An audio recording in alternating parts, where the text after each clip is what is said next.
I had pictured this day 1,000 times.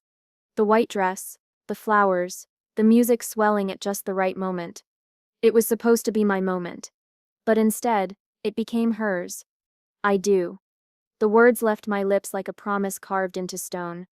Daniel squeezed my hands, eyes shining. I do, he whispered back. The applause was warm, filling the hall. My chest felt like it might burst. Months of planning, every fight with vendors, every sleepless night over guest lists, it all felt worth it. I turned to face the crowd, ready to soak in the love. My family, my friends, everyone who mattered was here. And then, a chair scraped, loud jarring. I saw her stand. Lila. My cousin, my childhood shadow, always hovering, always competing. I said I'm pregnant. The words cracked like thunder. The hall froze, then gasps. Whispers, applause. Heads turned, not to me, but to her. What? I couldn't breathe. My bouquet slipped in my hands. Daniel's brows knitted. What the hell is she doing? He muttered under his breath. But no one else seemed to care. They were already surrounding her, hugging her, congratulating her. I just couldn't wait to share it with everyone. Today felt perfect. Perfect? My perfect? In a single breath, she stole it. The attention, the spotlight, the joy. Everything I had worked for, dreamed of, bled for, gone. My aunt squealed, clutching her pearls. Oh Lila, we stir so happy for you. My uncle clapped Daniel's shoulder like the wedding wasn't even happening anymore. You still be an uncle soon, Daniel. I blinked. Uncle? I was still standing there in a wedding dress, and somehow I was invisible. Why? Why today? I wanted to scream it. Tear the microphone from the stand, but all that came out was a broken whisper. Daniel leaned close, jaw tight. Do you want me to say something? His voice was steady, protective, but I shook my head. If I spoke now, I'd cry, and if I cried, she'd win. I just knew this family needed some good news. Good news? Was instead this wedding good news? The crowd clapped for her. They clapped louder than they had for me. It was like I had disappeared into the walls, like the veil over my face had swallowed me whole. My chest hollowed out. My smile froze. My hands trembled against the bouquet until petals broke off and scattered on the floor. Sweetheart, Dawn set frown. It's still your day. Still my day? Then why was she glowing in the middle of my aisle while I stood like a forgotten prop? Daniel tried to pull me closer, grounding me. Look at me, he whispered. Dawn set, look at her. Just us, okay? Just us. But even he knew the room wasn't set with us anymore. I could feel their eyes. Every single one of them. Not on my dress, not on my vows, not on my future. On her. And for the first time in my life, I didn't just feel overshadowed by Lala. I felt robbed. She planned this. Daniel tilted his head. What? I swallowed hard. She waited for this. She couldn't stand me having a day without her in it, so she stole it. He clenched his jaw, fury flashing in his eyes. If she wanted war, she just picked the wrong battlefield. But I couldn't speak, could move. All I could do was stand there, my crown slipping, my heart cracking, as the cameras that were meant to capture my joy swung toward her fake, glowing smile.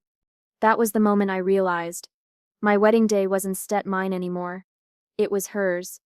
And as the claps echoed for her unborn child, I made a silent vow deep inside. This wasn't over. I didn't sleep that night. How could I? Every time I closed my eyes, I saw them. The smirks, the whispers, the way my aunts nudged each other like gossiping schoolgirls. The way Layla's mother placed her hand proudly on that belly. The way my father avoided my gaze, like I was no longer the daughter worth looking at. The echoes of clapping still rang in my ears. Clapping for her. Not for me. Babe, stop tossing, please. You make yourself sick. I kept staring at the ceiling, blank, empty. I can turn it off, I whispered. He shifted closer, brushing his hand over mine. Dawn said, let her get to you. Everyone knows it was your day. They forget about her stupid stunt by tomorrow. I turned my head slowly. My voice cracked. Will they? Because I watched them, Daniel. They weren't set looking at me anymore. He sighed, pulling me against his chest. You said you're my wife now. That step's what matters, not her. But his words fell hollow, like promises built on sand. Because deep down I knew she had carved herself into my day, into my memory. And I couldn't escape it. The next morning I found her, Layla, sitting at the breakfast table like nothing had happened. Her hand cradling her stomach, her smile smug. Why? She blinked, fake innocence painted across her face. Why what? I slammed my palm against the table. Don't play dumb. Why did you do it then, at my wedding? She leaned back in her chair, lips curling into a smirk. I couldn't hide it anymore. Everyone was going to find out eventually. And your wedding, it just felt like the perfect moment. Perfect, that word again. My blood boiled. Perfect for you. She laughed. Actually laughed. Oh, come on. You stir overreacting. People are still talking about how beautiful you looked. Dawn, be so dramatic. Her words cut deeper than screams ever could. Because in her mouth, my pain was entertainment. You humiliated me. You robbed me. Her eyes narrowed, sharp and cruel. You really think people will remember your centerpieces and vows? Please. They remember that the family is growing. That's what matters. For a moment, I couldn't speak. My lips parted but nothing came out. All I could hear was her laughter filling the air like poison. Daniel entered then, tension thick in his voice. What steps going on here? I turned to him, eyes burning. Ask her. Ask your darling cousin why she couldn't wait one day to make everything about herself. Daniel, don't look at me like that. I didn't mean any harm. I was excited, that's all. Excited or not, it was selfish. You couldn't give us a single day. Her smile faltered, but only for a second. Then it returned, sharper. Well, not everything is about you two. Life doesn't stop just because you got married. And there it was. The truth. She hadn't just stolen my moment. She had enjoyed it, thrived on it. That night, I thought the hurt would kill me. But as her laughter replayed in my head, something else stirred inside me. Not sadness. Not even anger. Something quieter. Darker. Colder. She thinks she won. She thinks this was her victory. I stared at my own reflection, at the girl in the bridal gown now reduced to shadows. And I made a vow no one else would hear. No, Layla. This was just the beginning. That was the night the first seed of revenge took root. Small, silent, but alive. And I swore to myself, I stirred, let it grow. I thought blood would protect me. I thought my family would see me, see what she had done to me. But blood doesn't guarantee loyalty. Sometimes it just guarantees betrayal. The morning after, I sat across from my mother at the kitchen table. Her teacup clinked against the saucer, steady, calm, as if nothing had happened. She ruined everything. My mother sighed, not even looking up. Dawn be dramatic. My chest tightened. Dramatic? She stole my wedding. My day, did you not see what happened? Finally, she met my eyes, and her words cut deep. At least it was still a happy announcement. Happy. That's what she called it. Happy? For who, Mom? For her? For the baby? What about me? What about my vows? My first dance? Did anyone even care? She set her cup down, her tone sharp. Enough. Don't make yourself bitter over this. You said marry now. That's what matters. That's what matters. Not me, not my humiliation. The marriage, the union, the image. Later that day, I found my father in the living room. He was flipping through the newspaper like it was any other day. Like my world hadn't been ripped apart. Dad, why didn't you say anything yesterday? He kept reading. I tried again, louder. Dad? He cleared his throat, eyes glued to the page. Let it go. It's done. I blinked. That it? Let it go. He folded the paper neatly, stood and walked out. Not a word of comfort. Not a glance of reassurance. Just silence. And that silence said everything. I wasn't worth defending. My phone buzzed later that night. Cousins, friends. Omin can believe Lila pregnant. So exciting. She looked so happy. What a blessing. 2 celebrations in one day. Wow, your family is lucky. Lucky. That's what they called it. Not one of you, not one of you stood up for me. I scrolled through message after message. Not a single one about my vows. Not a single one about me.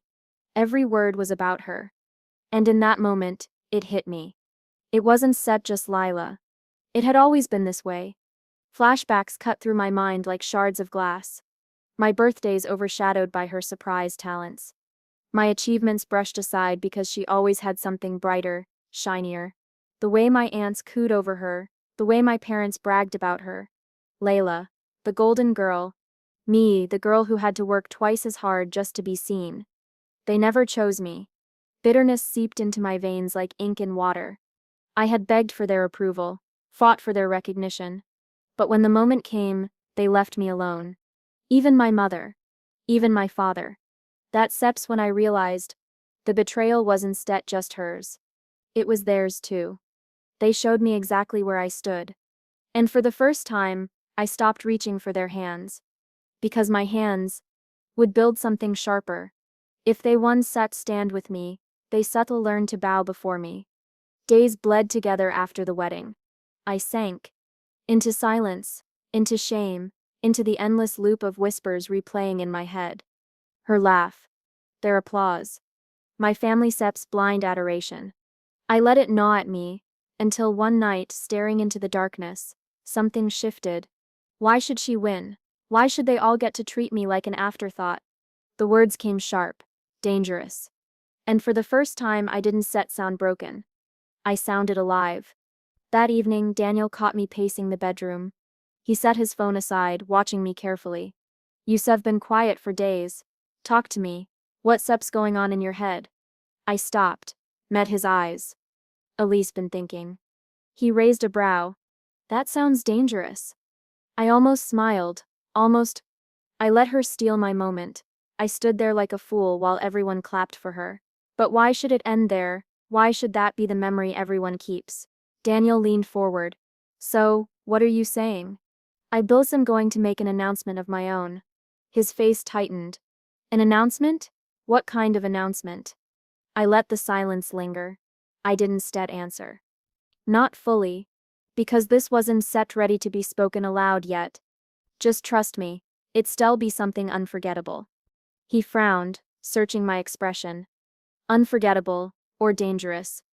That was the thing. Even I didn't know yet. All I knew was this. If she had planted herself in my story, I'd write something so sharp, so devastating, that her little stunt would look like child's play. Daniel exhaled, rubbing his temples. You are scaring me. I don't want this turning into some competition.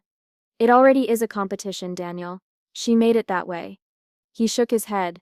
She's not worth it. I stepped closer, my voice low, certain. Neither was my wedding day, but she took it anyway. His lips pressed into a thin line. He wanted to argue.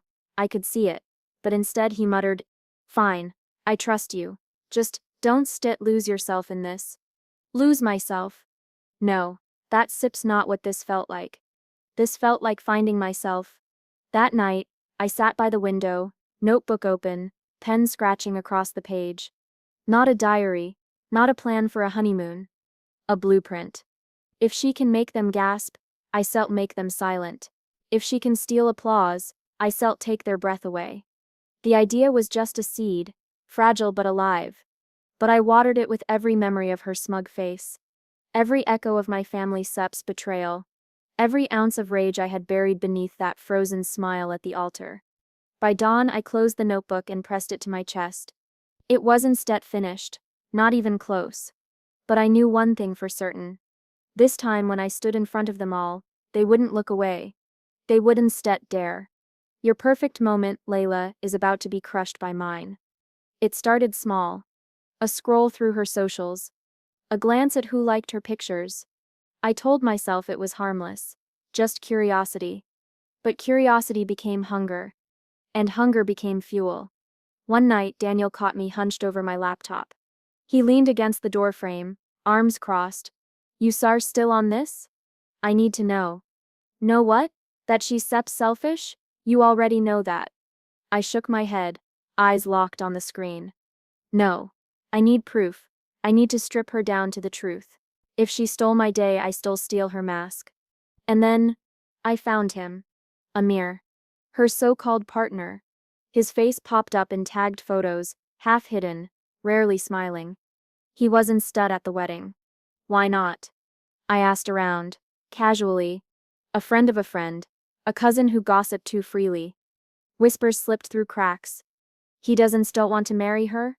Her parents don't still approve. She trapped him with the baby. Trapped.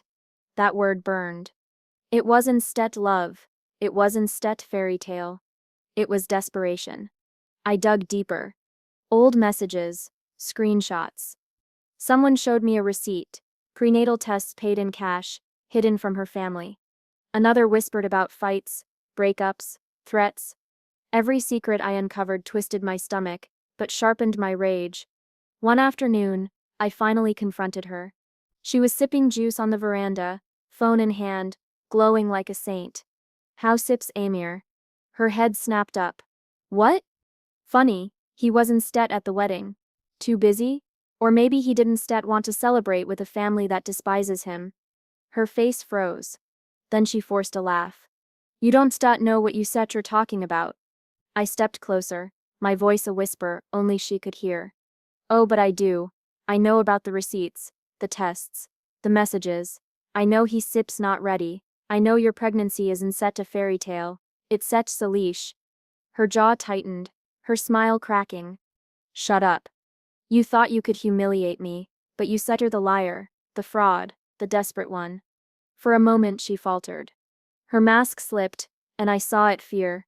But then she straightened, eyes blazing. You think anyone will believe you over me? Please, they worship me. I sep untouchable. Untouchable. That word stayed with me. Because she believed it. Because they all believed it. And that seps when my anger transformed. I didn't just want revenge. I wanted demolition. That evening, Daniel found me scribbling in my notebook again. You found something, didn't stet you? I didn't stet just look up. Sep's pregnant. Yes. But it's Sep's not the fairy tale she painted. He doesn't Sep's want her. Her family doesn't Sep's want him. She Sep's balancing her entire reputation on a lie. Daniel swallowed hard. And you sir going to use it? Of course I am. She wanted the spotlight. I salt make sure when it hits her it burns. He rubbed his face. This is dangerous, babe. Families get ugly when secrets explode. I finally met his gaze. My family already abandoned me. What else can they do? The seed had grown into something darker now. No longer just an idea. It was a plan. A weapon. And Lila had handed me the blade herself.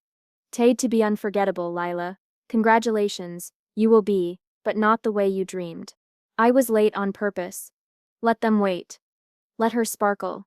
By the time I walked in, the room glowed in gold and red, laughter, music, glasses clinking. And Lila, center stage, draped in silk, her hand brushing her stomach like a crown jewel. I inhaled slowly. My chest was heavy but not from nerves. From the weight of what I carried. She spotted me first. Her smile faltered, just for a second.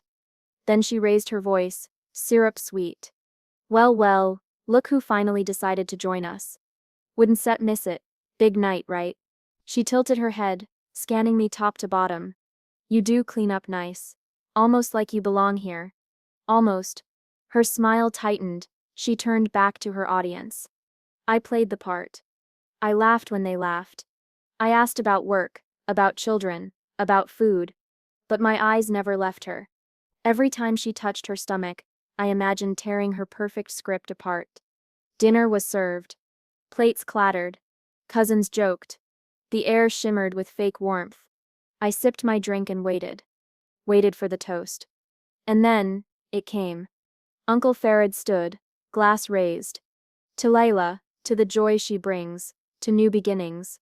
Chairs scraped. Everyone rose. Crystal glasses lifted. Smiles spread. Layla beamed, eyes wet, soaking in every ounce of worship. I set my glass down. My throat tightened. My heartbeat thundered. Then I cleared it. Sharp, loud. Every head turned. If I may say something. The room shifted. Murmurs, eyebrows raised. Layla Sepp's eyes narrowed. What are you doing? She hissed, just loud enough for me to hear. Taking my turn. I stepped forward into the light. Family, friends. Tonight is special. We gather to celebrate life, love, beginnings. Nods, soft smiles. They didn't know where this was going. Not yet.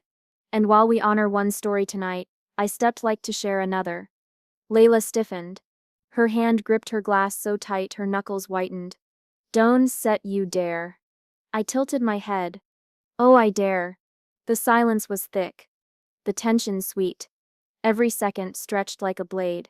Sometimes, life surprises us. With love we didn't expect. With truths we couldn't ignore. And sometimes, with beginnings no one saw coming. Gasps. Murmurs. My words hung in the air, heavy with promise. I looked at Lila, straight in the eye, and I smiled. So tonight, as we celebrate her, I ask you to also save your glasses, because soon you shall be celebrating me. Her face drained of color. Her lips parted, but no sound came out. Around us, voices exploded. What? Did you hear that? She said soon. I didn't give them answers. I didn't need to.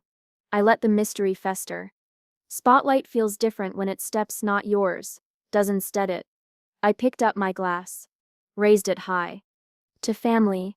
And I drank. Slow, powerful. While she shook, glass trembling in her hand, I stole in the moment. Not with rage. Not with chaos. With silence. With promise. With power. And she knew. Her little empire had just been cracked open. The room was already tense. Eyes pinned to me. Lisa's smile frozen, brittle as glass. I could walked away. I could left her rattled. But, no. This was the moment I'd been carving in silence for months. I have news too. The chatter hushed instantly. Every glass lowered. Every breath seemed to pause. Daniel Sepp's eyes flicked to mine. Supportive, steady. He knew this was it. Oh please. What could you possibly— I cut her off with a smile. Sharp, controlled. Daniel and I just bought something. Murmurs rippled across the table. Cousins leaned in. Chairs creaked as people shifted closer. Bought what? The family business. The silence was immediate. Heavy. Crushing. Like a bomb had gone off in the middle of their feast. Gasps broke through. A fork clattered to a plate. My uncle Lila's father stared at me, color draining from his face. His glass trembled in his hand. For a second I thought he might actually drop it. You sir lying. Am I? I pulled the papers from my clutch. Crisp, official, sealed. I slid them across the table, slow and deliberate. Signed, sealed, finalized, effective last week. He didn't touch them. He just stared. Jaw clenched. Breath shallow. You went behind my back. No. I went through the front door. You just didn't expect me to be standing there. The cousins whispered frantically. What? She bought it? How, when? I let them stew in it. I earned this silence. This is insane. That business is ours. It's Stet's dad's legacy. Correction. It was his. Now it's mine. Her lips trembled. Her face blotched red. She looked at her father for help, but he was still staring at those papers. This wasn't a whim. This wasn't revenge born overnight. For months, while she shone under the spotlight, I was working in the shadows. Meetings, calls, investments. Piece by piece I built my move. Every sacrifice, every late night. All for this moment. You should tell them why. I nodded. Looked around the room. Their expectant, stunned faces. I bought it because I was tired of being told I didn't belong. That I wasn't family material. That I was just background. I let that sink in. Several aunts dropped their eyes. One cousin shifted uncomfortably. You all made me invisible. But invisible doesn't mean powerless. Lala Sepp's chair screeched as she stood. You think this makes you better than me? You think buying a building gives you the right to? It sips not just a building, it sips the backbone of this family. the pride you all paraded as untouchable. And now? It belongs to the one you dismissed. Her face twisted, fury battling shock. I almost pitied her. Almost. You don't set understand what you sev done. Oh, I understand perfectly. I didn't stet just buy the business. I bought my seat at this table. Permanently. The silence after that was deafening. No applause. No congratulations. Just raw disbelief. And that was better than cheers. That was power. Laya finally collapsed back into her chair.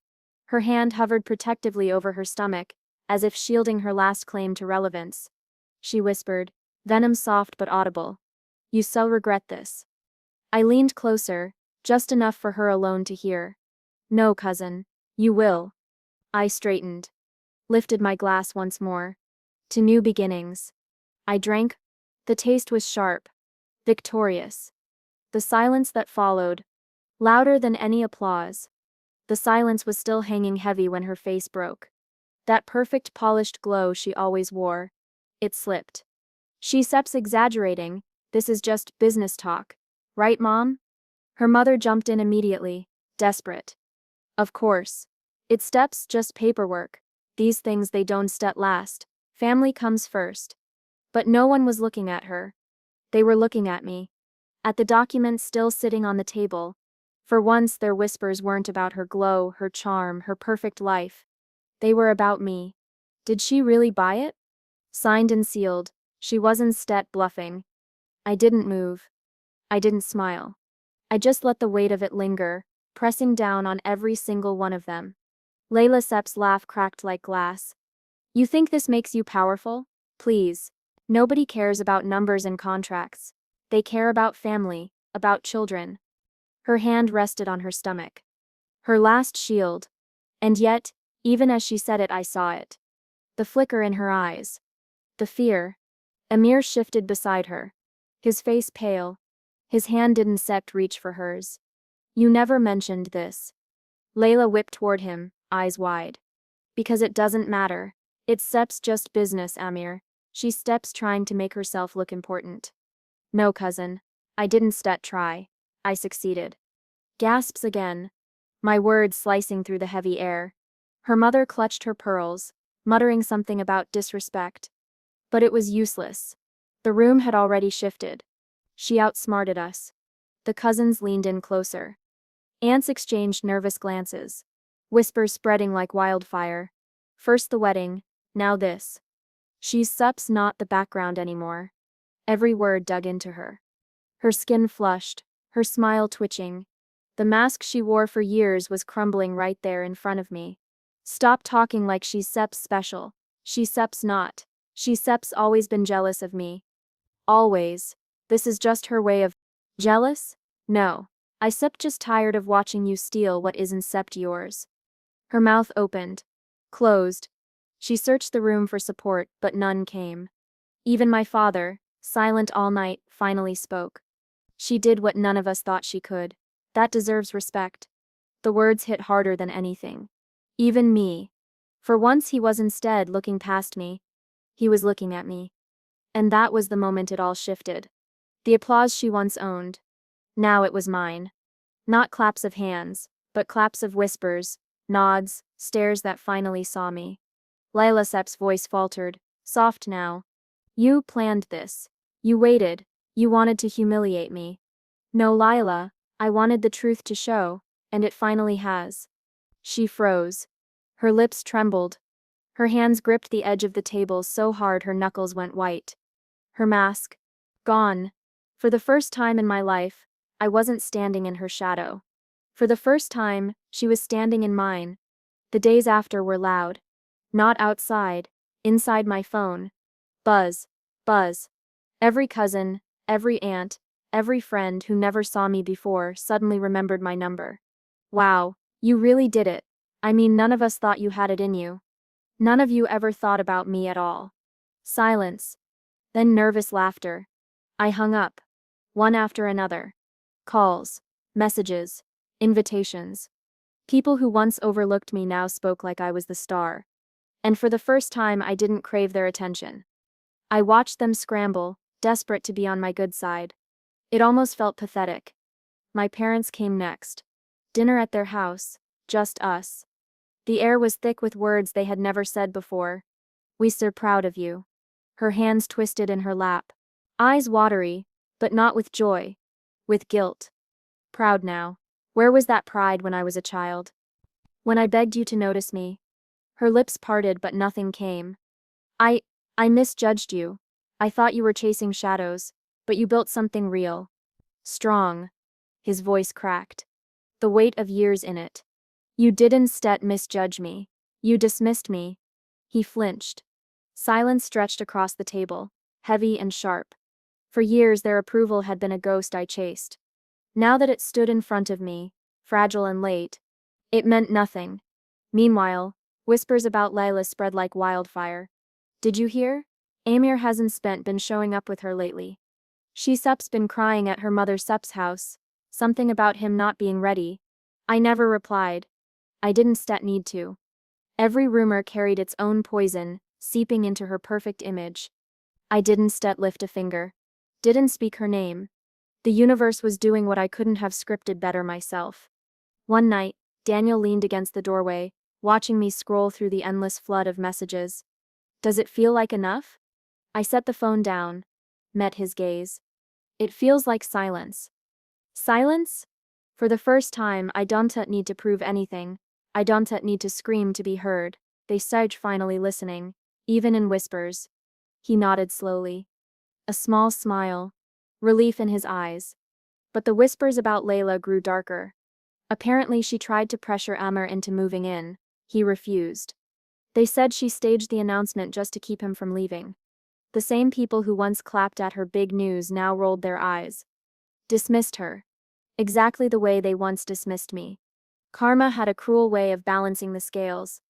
I didn't have to swing the sword. I just had to wait. My mother called again a few days later.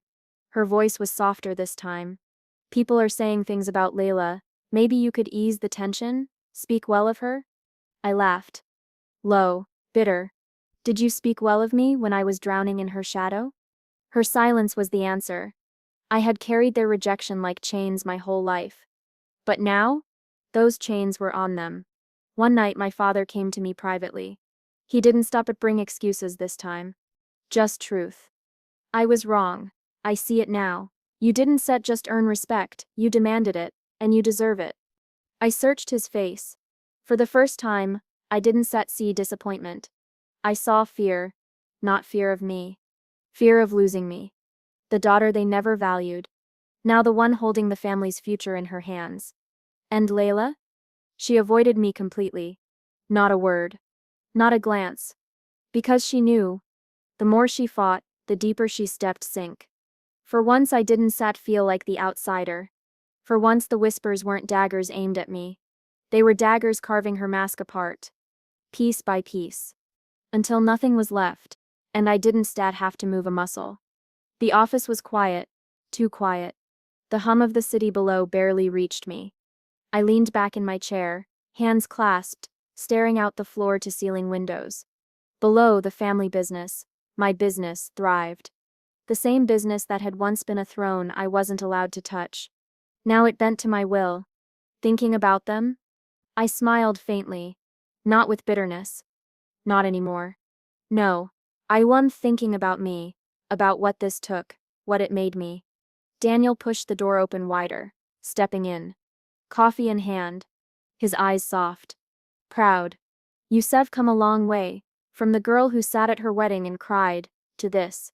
I looked down, tracing the edge of my desk. A memory flashed, me in white frozen, the room spinning around Lila. That humiliation, that hollow ache. "She's gone, Daniel. The girl who let everyone steal her moment, she doesn't exist anymore." Months of silent plotting, careful moves, patient patience. It had all led here. The whispers, the gasps, the power. And now, the real victory wasn't just Lila, it was me. "So you finally feel it. Your spotlight." I laughed, soft but sharp. Yes, I did. My spotlight, on my terms. Not because someone else gave it to me, not because I begged for it, but because I earned it, fought for it, took it. I leaned back, watching the sunlight reflect off the glass walls. The girl who cried at her wedding would have trembled at this view. I didn't stet. I realized something else too. Control wasn't set, just about business. It was instead just about proving people wrong. It was about proving myself right. That I could rise, that I could hold power without losing who I was, that I could own my life. You sub are not just powerful, you sub are whole. I looked at him. Saw the reflection of someone I could finally trust. Not someone to save me, not someone to chase validation with. Just someone who sees me. And I shall never let anyone make me small again. Not Layla, not my family, not the world. The sunlight shifted across the desk. I caught the faint glint of the papers, the contracts, the deals, the signatures. My name inked in every corner. Proof. Proof that I was no longer an afterthought. No longer a shadow. No longer someone who hid behind smiles while the world applauded others. Daniel reached out, hand brushing mine. A quiet, grounding presence. So, what now? I smiled, confident, calm. No hesitation. Now, I live. My life. My rules. My spotlight. The office felt different now. Not because of the furniture or the view. Not because the business bowed to me. But because I had shifted. Stronger, sharper, whole. The girl who cried at her wedding? She was gone. In her place was someone who commanded attention, not begged for it. Someone who didn't need validation from applause or whispers. Someone who knew her worth. I looked at Daniel one last time. Our hands still touching. Eyes meeting. A silent promise. This is ours too, but the spotlight it sups mine. And in that moment, I realized the truth of it all. I didn't just win over Lila. I didn't just win over my family. I won over myself. The ache, the heartbreak, the humiliation, it all led to this. To strength. To clarity. To me. And as the city moved below, oblivious, buzzing, thriving, I smiled. Because for the first time, I was untouchable. Because for the first time, my spotlight would always shine where I chose.